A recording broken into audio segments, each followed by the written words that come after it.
All right, now we live. Uh-oh. So we gonna get the people time to come on in here.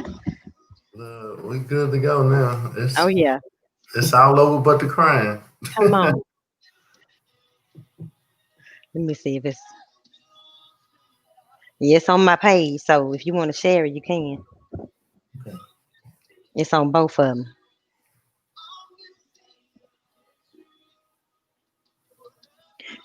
Give a few people time to come on in here. All right, now here they come. Y'all come on in. Come on in the room. Look, they like Come come on in, y'all. Come on in.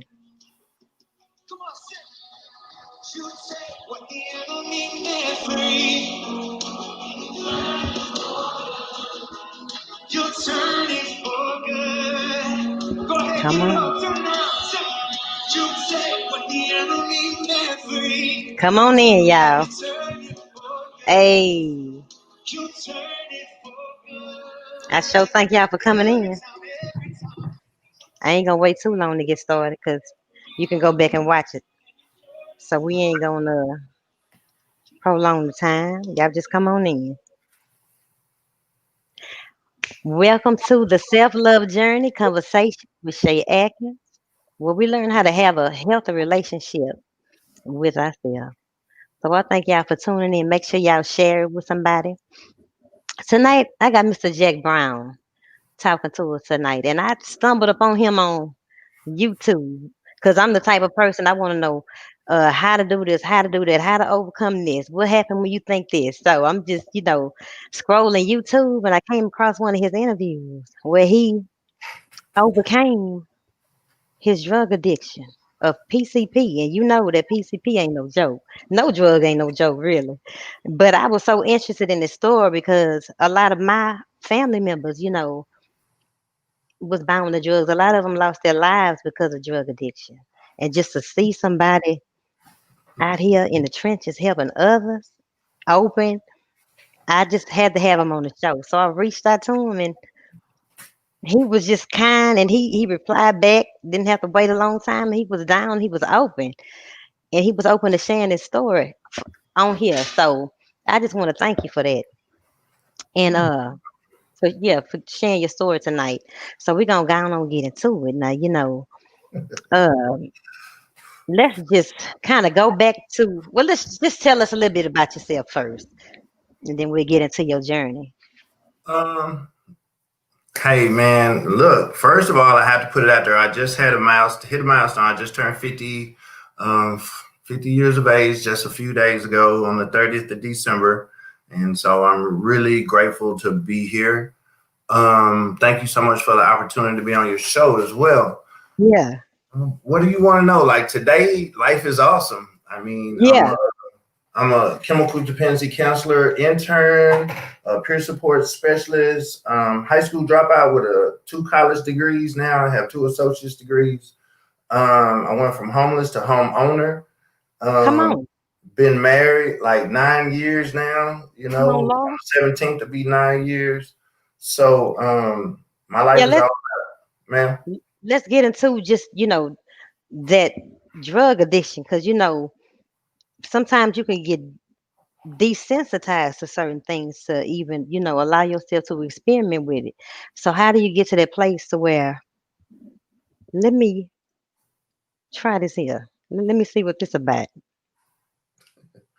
So, my story isn't different from other people, but I'm probably one of the only few people that actually tell you the truth about it. So, to be honest with you, my drug addiction really was started as a youth, right? And what I mean Mhm. by that is, I was raised by an aunt and an uncle.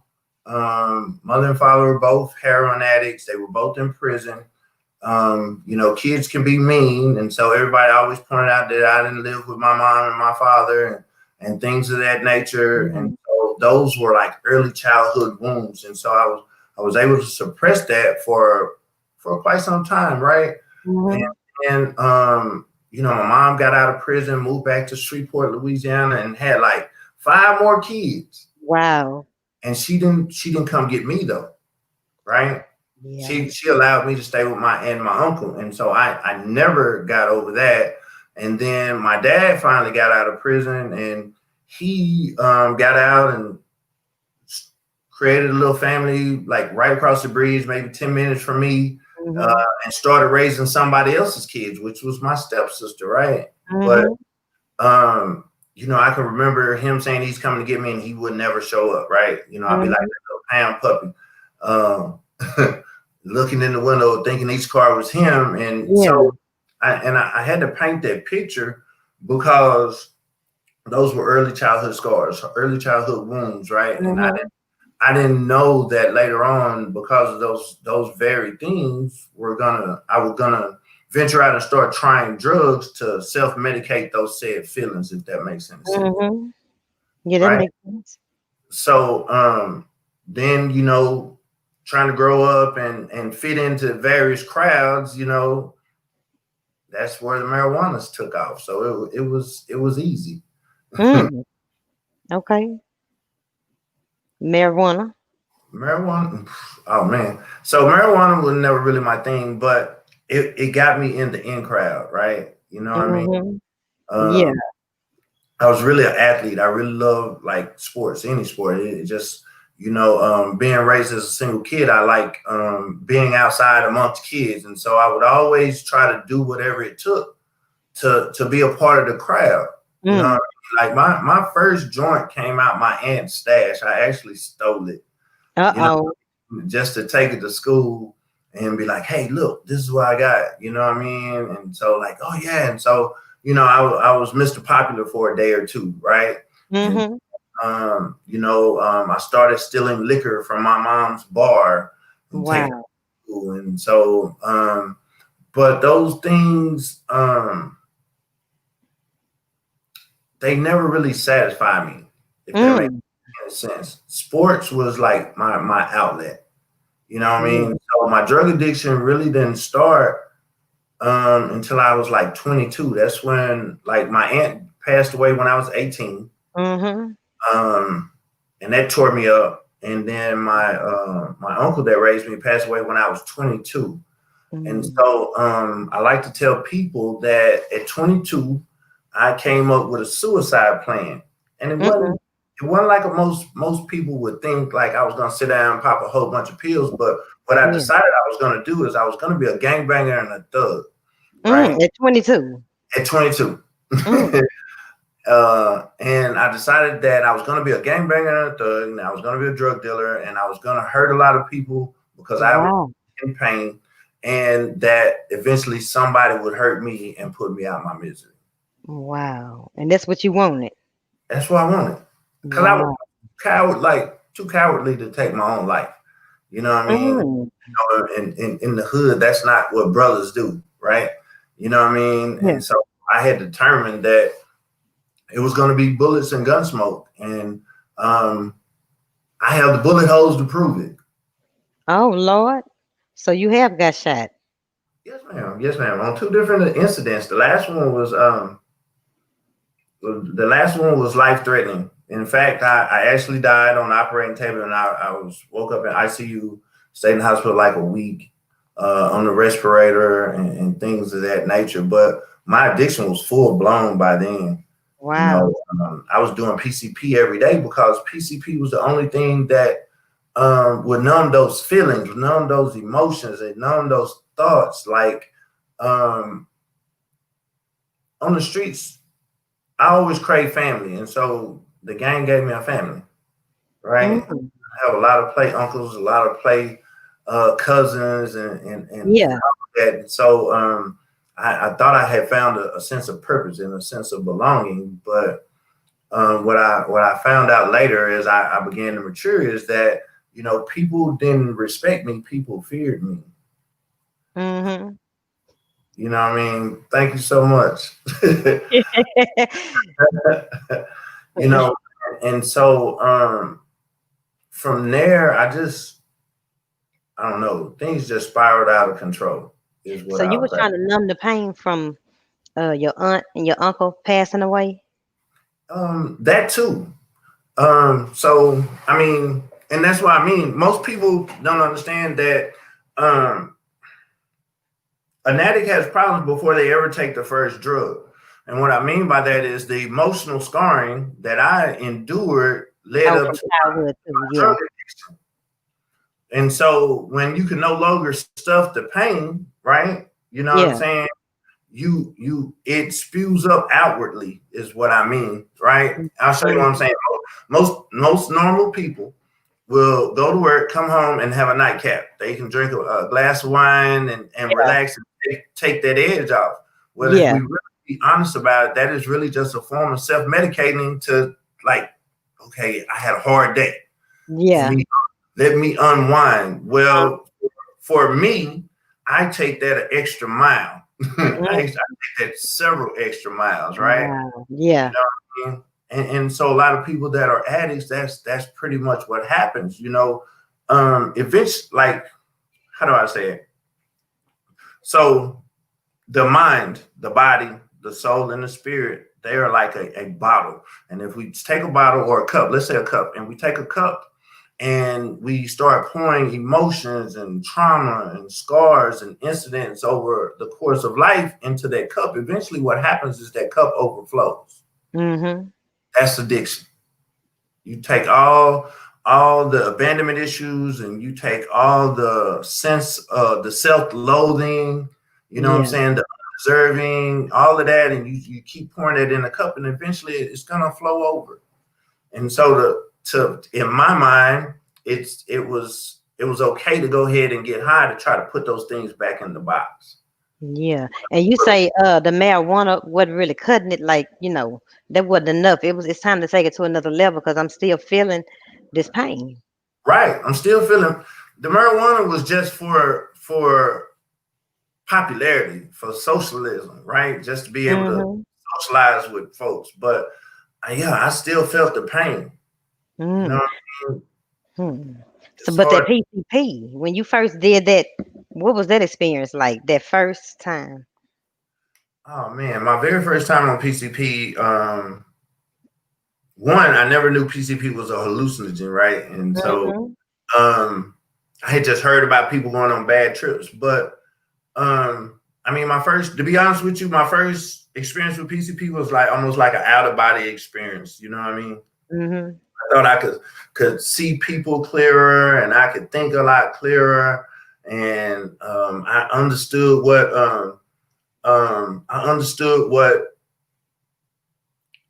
plot people were making against me, if that makes any sense. Because I'm in the game, so Mm-hmm.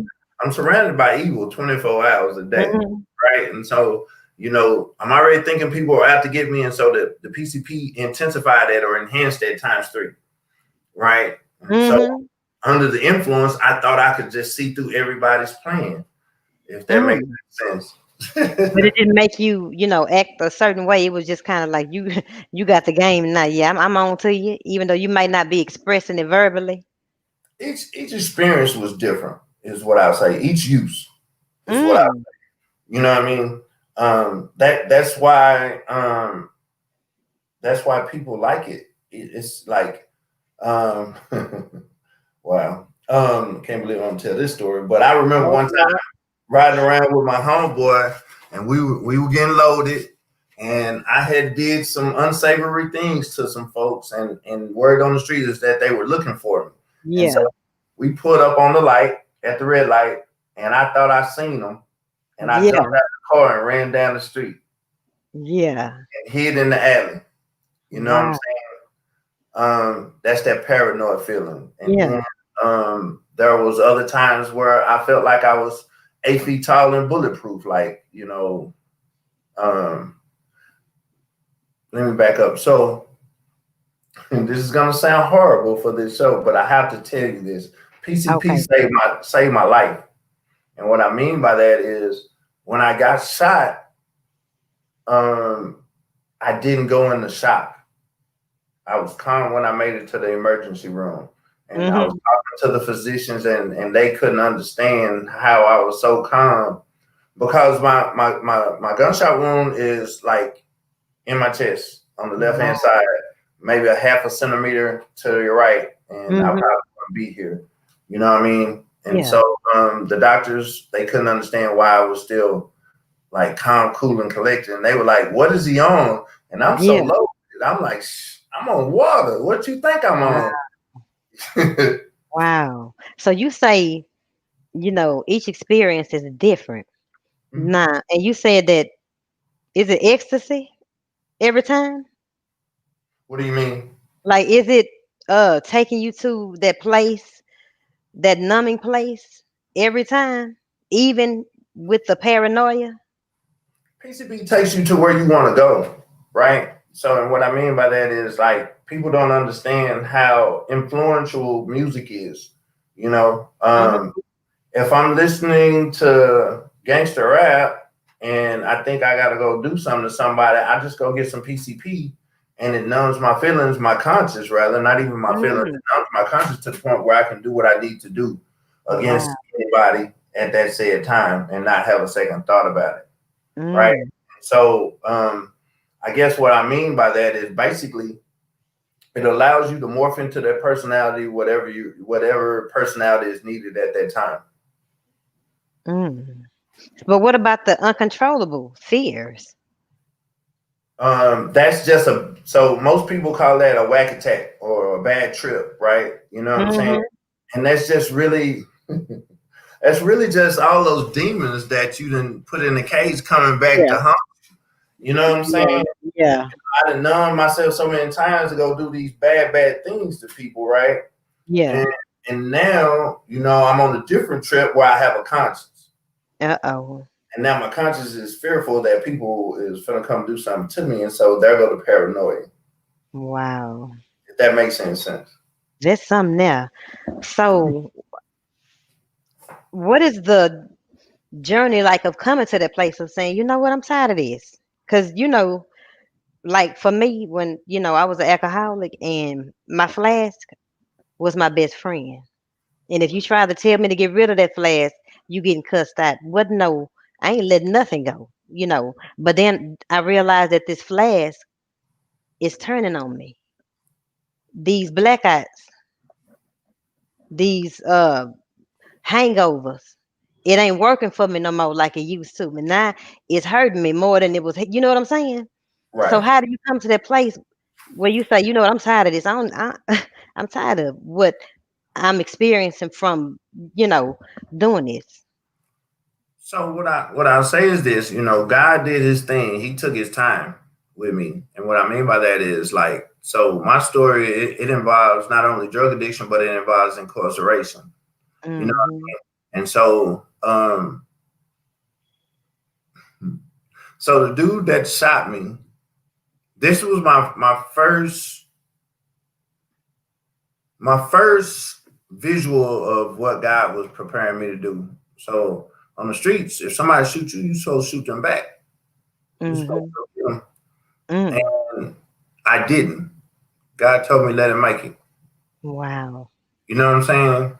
Yeah. And that was like the first time that was the first time like I wasn't worried about the blowback from my reputation on the streets or anything. You know what I Yeah. mean? Uh-huh. Because I knew eventually that wasn't who I was. I was a nerd in school, man. I Yeah. learned how to play thug. Yeah. You Yeah. know, I like reading. I like going to school. I like learning, but I just adapted to my environment very well. And so, you know, and then I started thinking like, boy, you're gonna end up locked up forever behind these streets. But Yeah. I still kept going. But I started scaling back, for lack of a better word, I started scaling back my level of crime or my level of gang activity is what I'll say. Hmm. Right. And a few more incarcerations. I just like, you know what? I'm tired. Yeah. You know what I mean? Yeah. You got that. Yeah, I'm like, you know what? I'm tired. I remember sitting on the block and I'm looking to the left and I'm looking to the right and everybody's still doing the same thing. And I'm like, okay, God, I know it's got to be something out here better than just hanging out in a 4 block radius. My life was condensed to 4 blocks, north, south, east, and west. Anything outside of that it was unmentionable. Like I'm not coming downtown. I'm not going out to eat. I'm not. Yeah. Yeah, if it's not right there, Henderson's Chicken, McDonald's or something, Yeah. Williams Chicken, then I'm not going. You know, Yeah. and so I just I just got tired of being incarcerated. I got tired of being violent. I just got tired of like getting like beat up all the time Yeah. or running from the cops. So I'm an Army veteran, and so that was the second time I had a glimpse of God because I never once used my VA benefits um, to like while I was in active addiction. And so once I Yeah. tapped to the VA and asked for some help, I knew I was ready. Yeah. You knew you was ready. So, Mhm. for those, what she say, amen, God had something. That's right. All right. Yeah, for those, wondering what that process looked like, of getting clean and making up your mind, because that's a whole nother journey. What does that look like? um, First, like that old cliche, it's true. It's a true cliche. I don't care what nobody say. You got to be sick and tired of being sick and tired, right? Yeah. And in order for me to heal, and I'll put it on me. I like keeping stuff on me. In order for me to heal, I had to be able to be willing to take a look at me. Mm-hmm.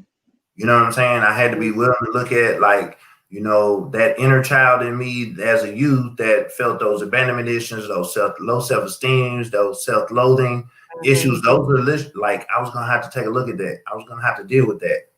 You know what I mean? I could no longer hide behind the drugs and self-medicate and deal with those issues. It wasn't working anymore. And before you go to the next thing, does it mean if you deny that you have a problem, does that mean that you're not ready? Or does that mean that you just don't have the awareness that you are actually an addict? I mean, to be honest with you, in my professional opinion, it just means you're not ready, Mm. My, right? my, my. To be honest with you, you know what I mean? Because mama can't get me clean, daddy can't get me clean, sister and them can't get me clean, nobody can get me clean and keep me clean. I have to do all of those things, right? Mm-hmm. I had to become the most important person in the room. I couldn't do it for my kids. I couldn't do it Yeah. for the girlfriend. I couldn't do it for none of those individuals. I had to do it for Jack. Right. So you have to become willing. And when you become willing, you have to start having an open mind. And once you grasp an open mind, you're open to new ideas and new concepts like self-love. I'm like, self-love. What is it? What does Yeah. that look like? My life is filled with pain. How am I love me? Yeah. But have you ever had a closed mind to where people or family might have been like, "Hey, man, it's time to," and you was just wasn't trying to hear what they was talking about? Oh yeah. Oh yeah. Everybody in my family knew I was an addict but me. Mm. I still thought I was portraying that illusion that I was this hardcore up and coming drug dealer on the street that was gonna be a kingpin one day, right? Wow. And everybody had, the streets be talking. And Yeah. everybody already knew, you know what I mean? So I just continued to lie to myself so I could continue to do what I wanted to do. Yeah. Do what you wanted to do. So you really wasn't lying to them. You really lying to yourself. Yeah. Mm-hmm. Look, that's the thing about lying. If I can tell me a lie and believe it, I know I got you. No, well, that's what you think. That's what I think. That's what my Yeah. brain tell me. Your brain. That's Yeah. Yeah. what my Yeah. brain. Well, I think I like that lie, right? Yeah. And so I just had to get real with myself that I was an Mm-hmm. addict. See, you got to understand. So PCP was one of my drugs of choice, and we kind of talked the other day. I've done cocaine, I've done heroin, I've done ecstasy, I've done ice, but wasn't none any of those like PCP that they didn't numb those feelings like that, Mm. right? And so they were all just a part of me trying to stuff what I was going through, if that makes any sense. Like by then, guilt and shame kept me on the streets. Like, man, I've become homeless, and I my hygiene's poor, and I'm a prideful man. I come from a nice family, right? We dress Yeah. and keep yourself up and things of that nature. And so once those things start disappearing and I was unable to keep those things up, I Yeah. felt even worse about myself than I did from the early childhood trauma. Mm. Wow. So, Just something else. So you went to the VA and you say, "Hey, I'm ready."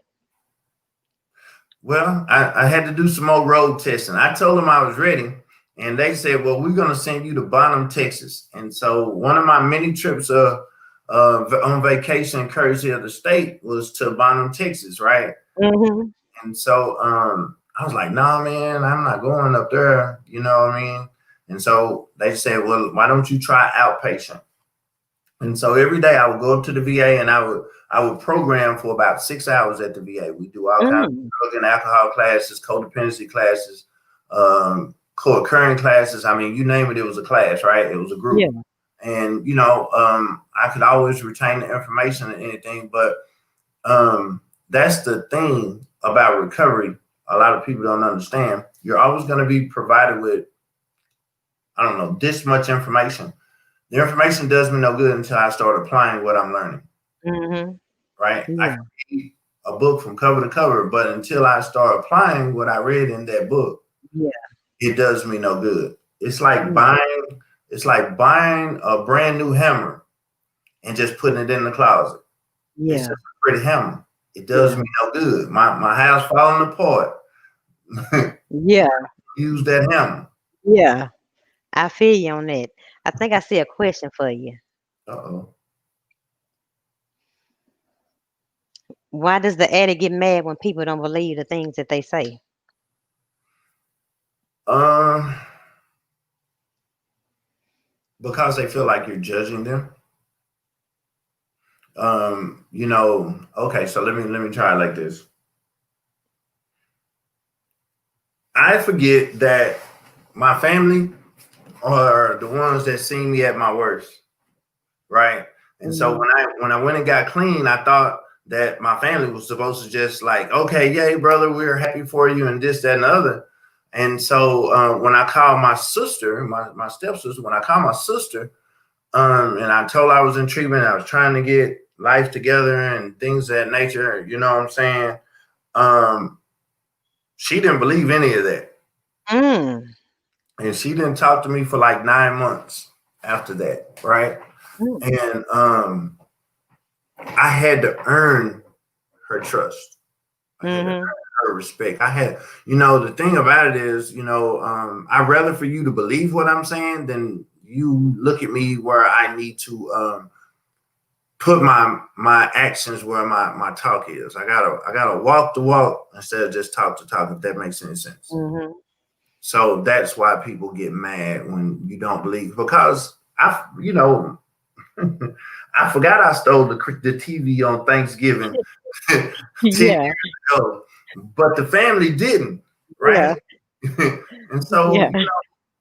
come on, man. Yeah. It's just it don't feel good to not be trusted, even though uh you can't be trusted at the time. When I first got clean and I went to a 12-step meeting and I picked up a key tag and I didn't have keys to put them on. I didn't have no keys to put on my key ring, right? Mm.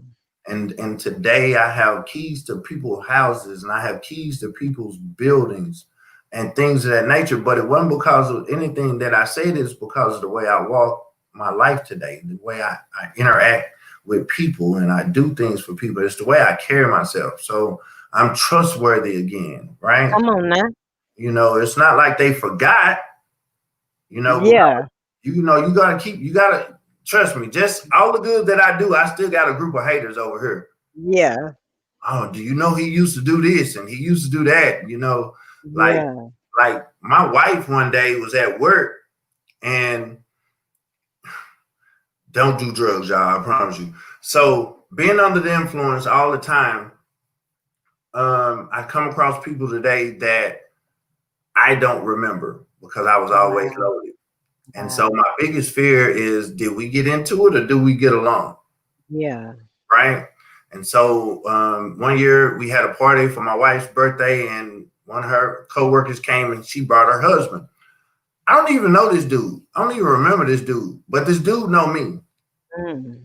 And he told his wife my street name and all kinds of crap, Wow. right? And so next thing you know, my wife was walking in the hallway and she see her friend. She was like, girl, I know your husband was so-and-so, such and such, saying my street name. And my wife like, hey, we don't use that name. Yeah. Name is Jack. We don't use that name in this Yeah. Yeah. Yeah. That's right. So you always got, regardless of what I do positive, I still got people that Yeah. I still got family members taking numbers, taking bets, like he's gonna break and get high any moment now. Wow. Wow. And before we get into that, I want to finish this getting clean story. Because you say you got the outpatient thing and you was in the class for 6 hours, but you was going home getting high. And now, was it because you wasn't ready, or it was just so hard to not do it?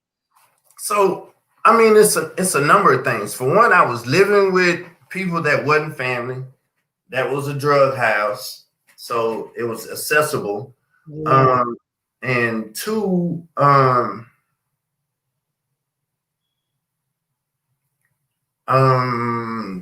how do I say this? Two, I was ready, but I wasn't ready. If that makes sense. I Yeah. was ready mentally, somewhat, but I didn't want to do the work. See, recovery Yeah. take work, right? Yeah. So being in the environment, all day, every day, I only got a brief moment of clarity when I went to the VA, right? But I still Yeah. had to get on that train and come back to South Dallas, Mm-hmm. and so once I got back into South Dallas, I was easy to get back into that role, right? Yeah. And so playing the role, I had to get high because Mm. it was becoming harder and harder to mask my ideas or wants and needs to be a better me and still be a part of the streets, if that makes any sense. Mm-hmm. See, Yeah. holding on to that legend, I had to stay high, Yeah. right? Because it wasn't like I was relevant anymore. You know what I'm saying? I was an afterthought. I was just a legend. I was one of those street legends, Yeah. Yeah. Yeah. Yeah. that people remember back in the day. He was Yeah. head. Yeah. You know what Yeah. Yeah. I'm saying? Yeah. But for me, that was all I had was my legend. And so there was always conflict in Mm. my mind about you know, who would I be if I let this person go? Who am I Mm. gonna become? Yeah. And so Wow. after getting the brakes tore off my butt several times, Mm. getting high like that, I just went back to the VA and told them, hey man, look, I'll go to bond. I'm ready. Yeah. Yeah. Yeah. Okay. You needed to get your butt kicked a little, few more times. A few more times. They say you gotta get that just right butt kicking to want recovery. And so Yeah. I got it. And what I remember happening was I called myself playing the game, right? And so utilizing my VA benefits, they have Yeah. a housing program for veterans that would have got me a Section 8 voucher. Well, I had to go down to a homeless center and do an assessment, about an hour and a half, 2 hour long assessment. Mm-hmm. And I hadn't eaten in like 2, 3 days. I was starving, right? Mm. And they were serving food.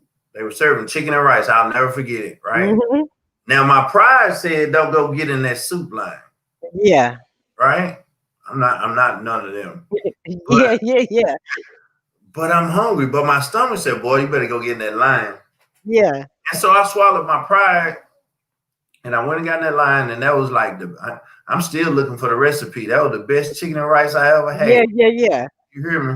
Mm-hmm. So that dose of humility made it easier for me to go ahead and get help and be like fully open, because being a man of color, I have a false sense of pride that I got to be independent. I don't have to ask anybody for anything, right? Yeah.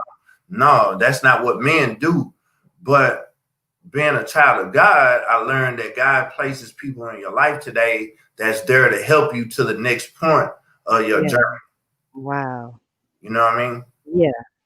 So So you went to What is called Bonner? Bonham, Texas. I went to the VA Medical Center in Bonham, Texas. It's actually about an hour and a half away from Dallas, 30 minutes outside of Sherman, right? Sherman Mm-hmm. is north of here. Yeah. And, I got down there and I got in that country atmosphere and I could breathe, Mm. right?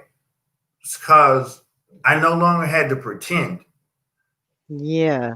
So whoever I was going to become, I was okay with that because I didn't have to pretend to be something I wasn't. Yeah. You know, allegedly everyone in treatment is supposed to be seeking the same thing. You Mm-hmm. know, and so after portraying the role for several years of being something I wasn't, by the time I got to Bonham, I was ready to be whoever Jack was gonna be, Wow. right? And so Yeah. I put the pen to use. I started praying every day. You know what I'm saying? Yeah. They had bikes for us to rent, so I started riding bikes and everything I forgot I like to do or stopped doing Wow. because I was living on the streets or I had become a part of the streets. I was able to like start doing again, right? I learned Mm-hmm. how to fish. I actually like fishing. Oh. You know, Yeah. I learned how to ride a horse. I've been riding horses now for almost 10 years. I belong to Wow. I belong to a equine therapy disabled veteran riding program called the Broken Wheel Ranch. And I still take people up and introduce them to something different. And people, something we're not exposed to in the hood, or something that's not socially accepted in the hood. You know what I mean? Yeah. And Yeah. so I make it my business to like, if nothing else, I'm gonna get you on the horse one time. You like it, cool. You don't like it, Wow. cool. You know what I mean? Yeah. Before the show, we were talking about mentoring youth. And so I've Yeah. had trouble youth come up to the ranch. And after one trail ride, they like one little Wow. dude went home and said, Dad, I know what I want for Christmas. And his dad said, what? And he said, I want a horse. Wow. So Wow.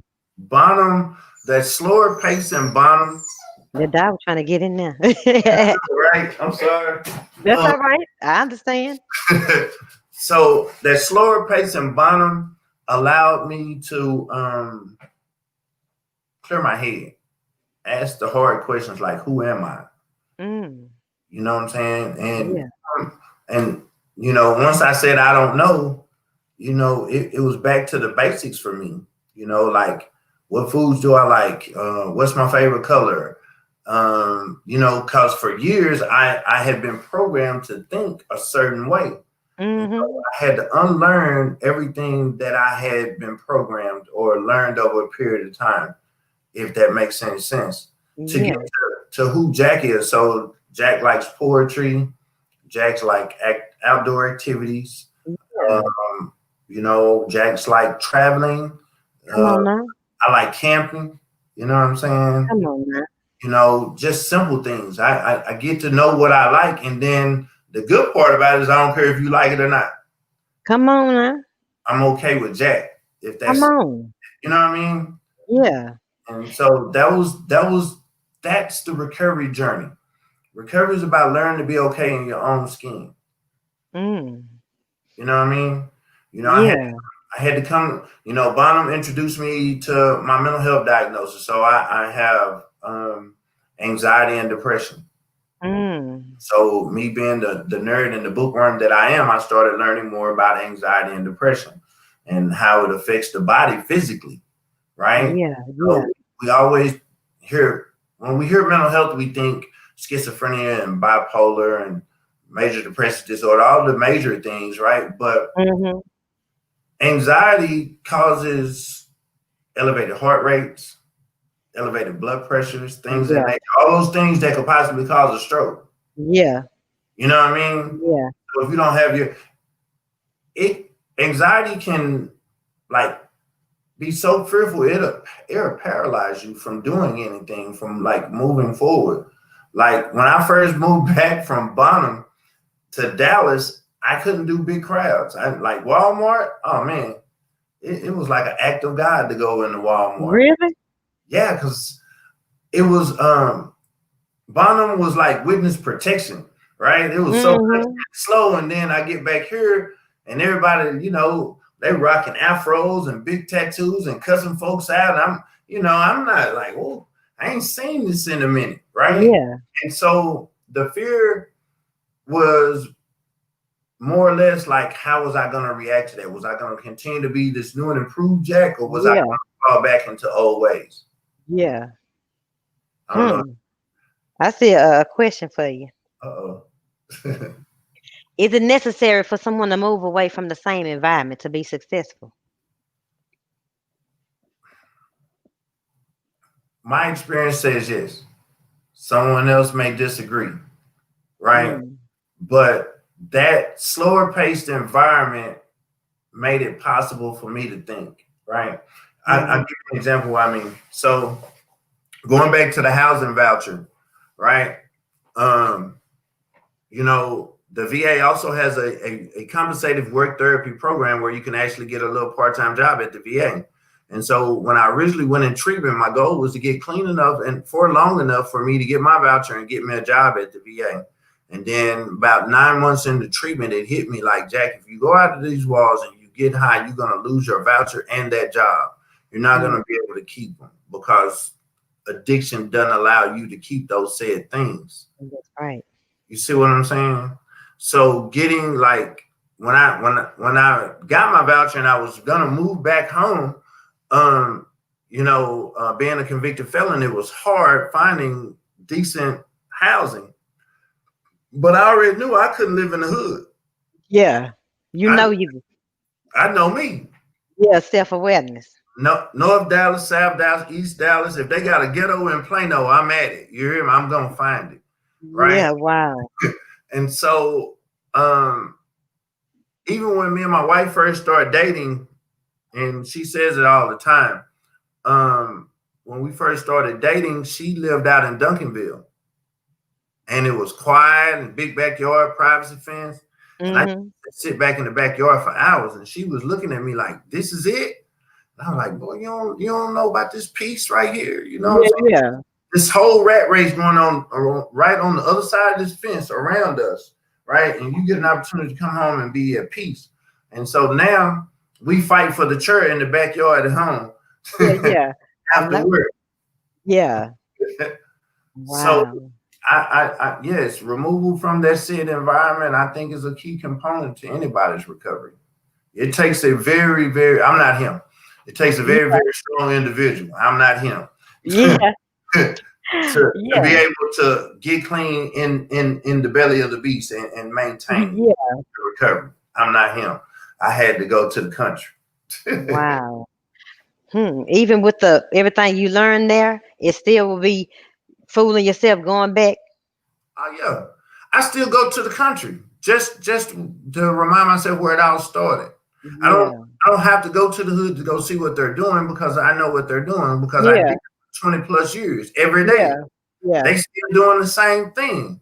You know what I yeah. mean? You're right. So I go where my gratitude is. I go where it all where the memories are pleasant for me. Yeah. You know what I'm saying? Like, man, you know, um, I went horseback riding a couple of weeks ago and it just was amazing. It was a pretty day, you know what I'm saying? And I got Yeah. to hang out with my fellow veteran buddies Mhm. and when we get together, it's always a good time. So we is it that the hardest part is getting there? What do you mean? Making up in your mind to go. Is that the hardest part? Or Yeah. you in for a ride even after you leave? Um, I mean, so the best way I can explain it is you're gonna have moments. Like that first moment of going, that's hard. But once you make up your mind and go, you're good. And then that next moment is staying. Yeah, staying. Yeah. It's staying Wow. Some people leave. They leave. within hours. Wow. You know what Did I'm you saying? have a temptation to leave? No, I didn't have nowhere else to go. I was homeless. Yeah. Okay. I was homeless. And it Yeah. wasn't a jail cell. So I ain't had Yeah. nowhere else to go. So I was cool. Yeah, I know You that's know what right. I'm saying? And then my next moment was, do I really want to work on me? Or am I just Mm. gonna fake and shake and sit here? Yeah. Yeah. You know what I'm saying? So Yeah. each part of your journey is going to be a different moment. And, Mhm. it depends on what demon or what angel wins that day. Yeah. You know, I'd be lying to you if I told you I woke up some days and didn't want to be there. Mhm. You know what I'm saying? Yeah. And then reality kicked in, like, where you gonna go? Yeah. I know, as I started healing, because when I started drinking, I was just trying to numb pain. As I started healing, the desire to do that kind of went away naturally on its own. Is it like that with as Yeah, you start healing, that temptation for it kind of weakens a little bit? yeah. Because um there's peace in the healing process. It's a Yeah. calming of the spirit. Yeah. And so once the spirit starts to calm, the desires to self-medicate goes away. You know what I mean? Yeah. Once I started taking those hard looks at myself and saying, okay, Jake, you suffer from abandonment issues, right? Mhm. And every time you look up, you scared somebody finna leave you. And so, Yeah. instead of I'll self-sabotage a relationship just Yeah. to keep, Yeah. you know what I'm saying? I'm gonna leave Yeah. you first. Yeah. You ain't gonna hurt me, I'm gonna hurt you, Yeah. Um, Mhm. and so once I started learning things about that inner child, that young boy that just was never celebrated or paid attention to, once I started doing the work, the Yeah. desire to get high or numb those feelings, they go away. Like, man, I'm a big old softy these days. If I watch a movie, if the sad part of the movie come on, I'm crying Yeah. with the movie. Yeah. I'm like, that director did his job. I'm over Yeah. here. Yeah. That's So all right. So, after you got clean and everything, then what happened? well, so relapse is a part of my story. I got clean, but I didn't stay clean. Oh, wow. But my desire to want to be clean was stronger than me wanting to use. Come on now. You see what I'm saying? Powerful. So, God gave me a sneak peek. He gave me a preview of how great my life could be Yeah. if I stayed clean. Yeah. And then he gave me another preview of what my life was going to be back like if I continue to use. Yeah. You know what I'm saying? And what Yeah. I mean by that is I'm sitting in one of these no-tell motels and I'm getting loaded. You know what I mean? And I'm, Yeah. I'm sitting around and I'm looking at these people, and I hadn't been engaged in conversation like this in a couple of years, right? And Yeah. I'm like, I don't even like these people. Jack, Yeah. why are you even talking to these people? Like, y'all conversation don't even match anymore. Yeah. Yeah. And then, about 4 o'clock in the morning, they decided to put me out the little hotel, they little hotel room. Yeah. So I knew what was next. I said, well, you broke and you jonesing for some more dope. And Wow. the only way you're going to get some more dope is if you go commit a crime to get some money. And if you commit a crime, you're probably going to go to jail. Yeah. I mean, I actually had that conversation with myself, right? And Yeah. so having that conversation with myself, I was able to make a decision to go home. And Okay. I've been clean ever since. Wow. That's powerful there. Wow. So how did you get into saying, you know what, I want to go in these trenches and get my people, and help people who where I was.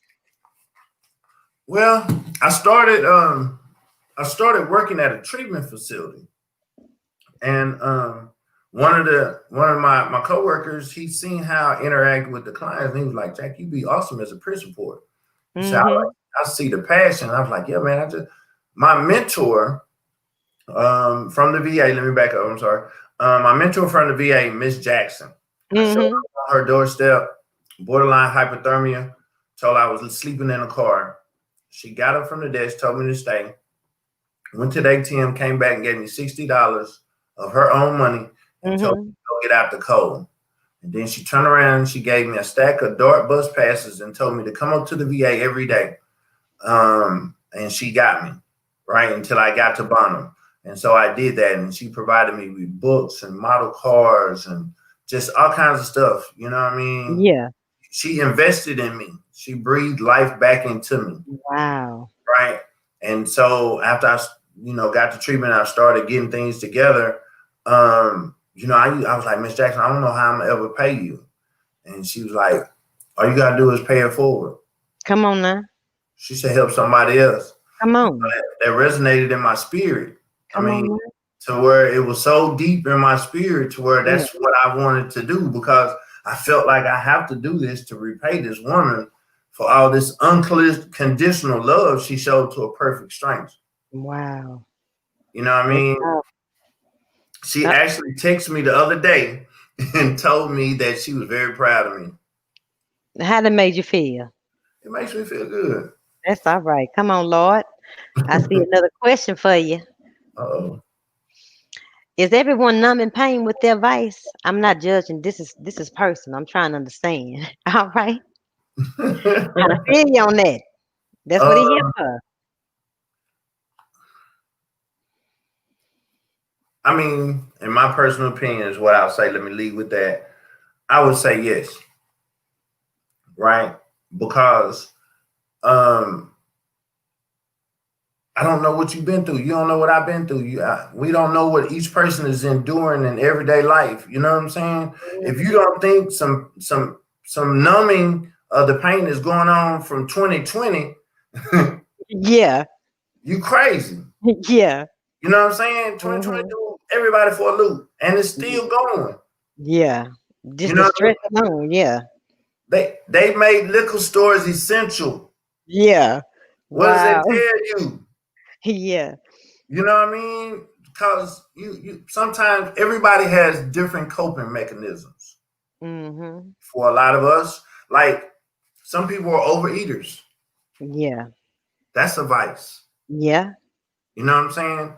Hmm. Some people are cutters, where they just actually cut themselves, Hmm. right?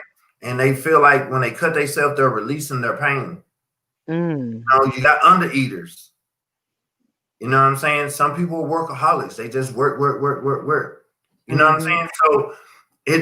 So vice isn't always drugs and alcohol. You know what Yeah. I'm saying? It could be shopping. Yeah. When I first got clean, I went and got a whole bunch of tattoos. Mm.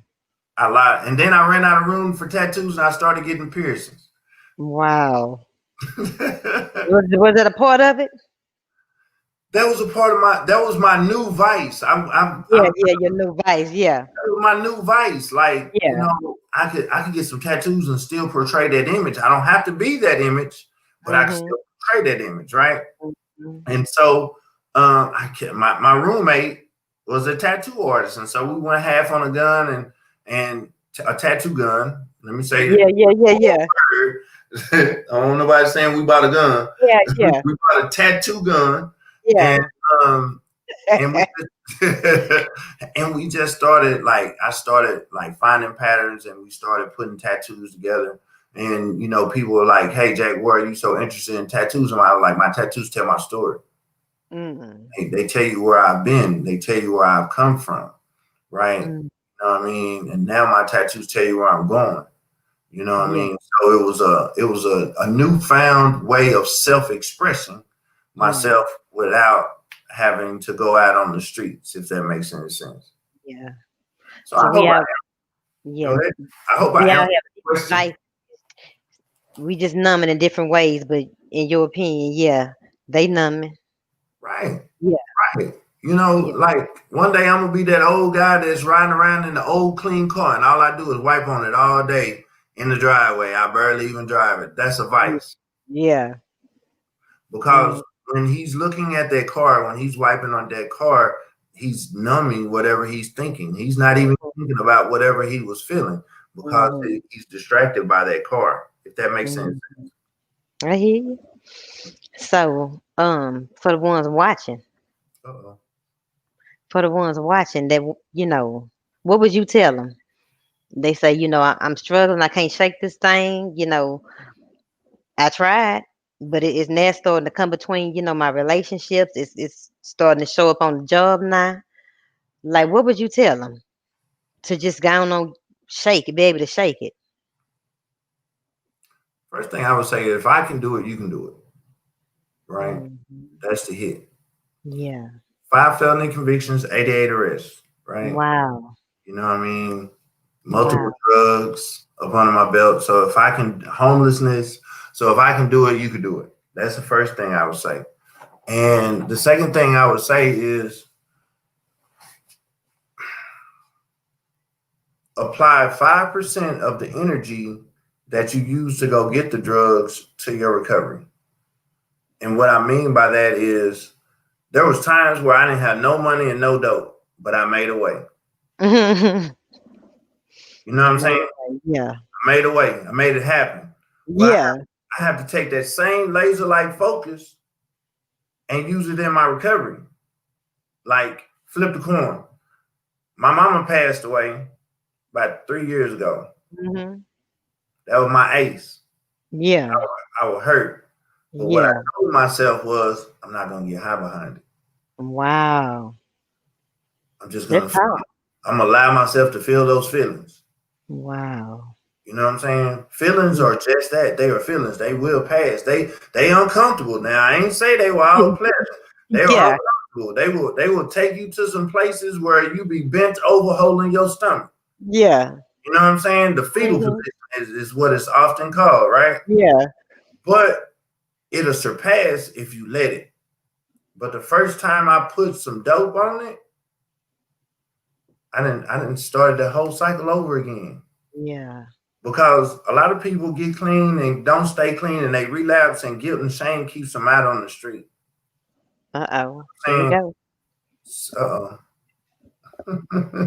What about the enablers? Tough love. Are you asking, oh, what should the enablers do, or how should they handle if it's their child or they sibling or they, you know? enablers and tough love is hard for a mother because that's their baby. Mhm. Us daddies, we can get away with it. We cut y'all quick. We Yeah. we can compartmentalize right quick. Like, okay, look, dude, you can't come Yeah. here. But mom walked around with that dude or that lady 9 months in her stomach, and so they have a strong bond. They have a strong connection. And for someone in a professional setting, say, hey, you need to cut ties to your kid, even if it means for them to live on the streets. That's like hard for people to see, man. Yeah. And so what I often tell people, enabler or not, is always educate yourself to whatever's going on with your loved one. If they're doing PCP, learn about what PCP does. Learn about the effects, the withdrawals, the jonesing or cravings. You know what I'm saying? What does that look like? You know what I mean? And then also as an enabler, they need to learn about. They need to be educated to the fact of what an enabler looks like. Right? They have Mhm. support groups for people that are enablers, right? You Mm. know what I Yeah. mean? Nobody, especially us in the African American community, we don't believe in therapy and group sessions and things of that nature. But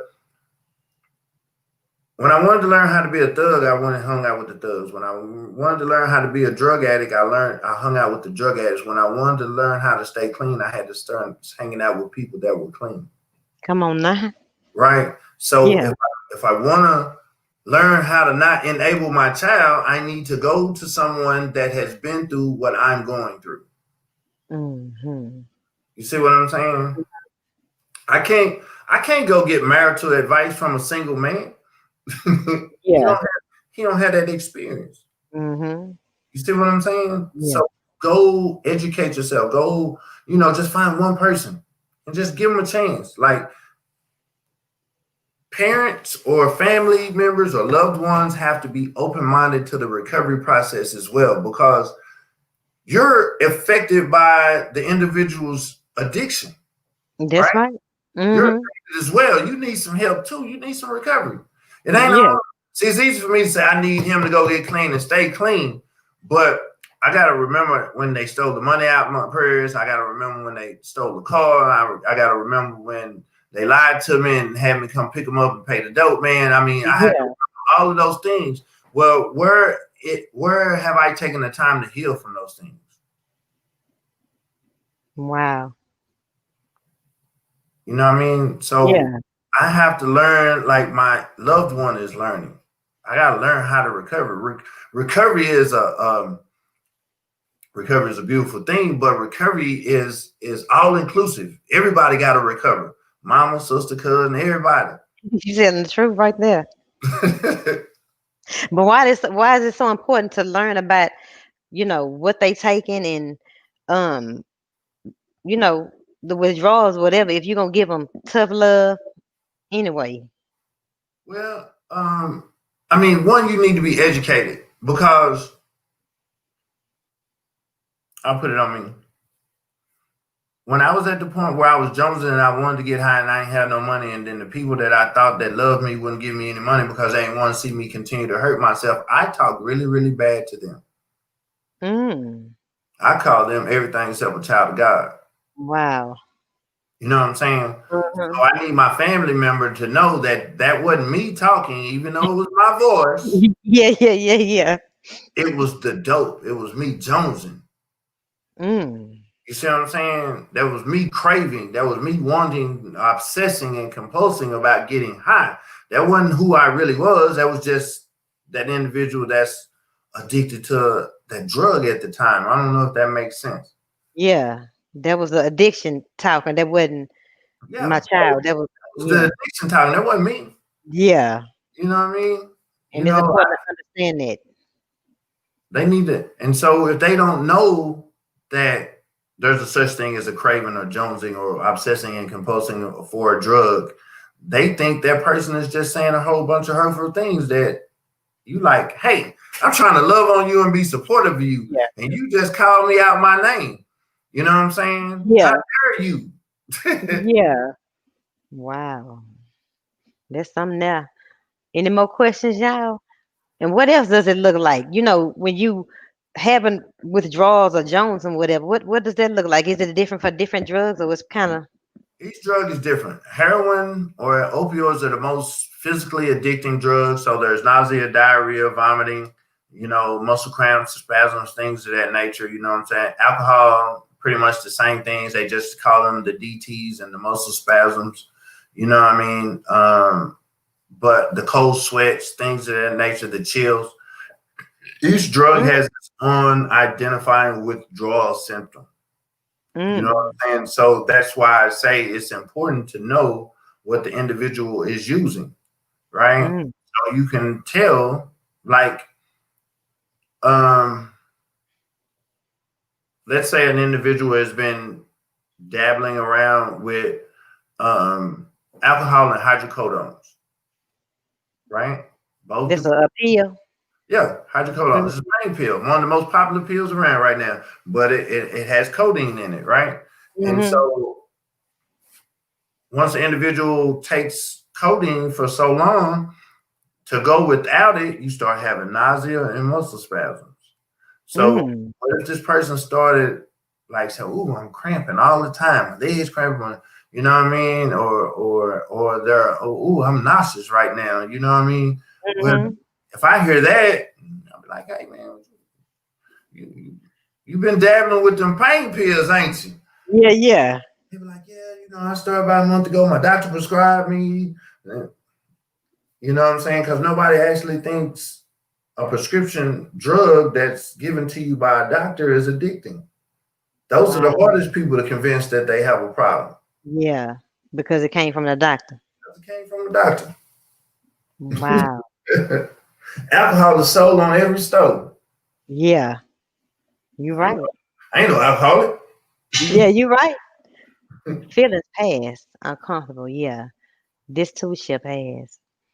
I appreciate you taking the time to share your story and keeping it real. It's very encouraging. Congrats on the 6 years. Thank you very much. So, in the recovery, what's another part of the recovery process that I think people need to know about, or what to expect in this recovery process? Because everybody can't go. Well, when they come out the treatment like you did, some people coming home back to the hood. You know what I'm saying? They may have to come stay with mama or sister or brother. What's some things that they can do? It really just depends on, like I said, I'll go back to, like, I went to any lengths to get high, right?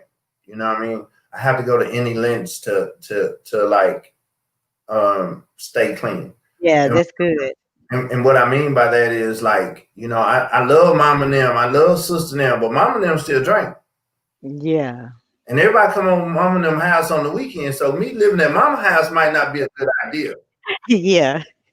And so I gotta be man enough or strong enough or brave enough Yeah. to be able to say, hey mom, I love you to death, but I'm gonna have to love you from a distance. I can't come and stay with you.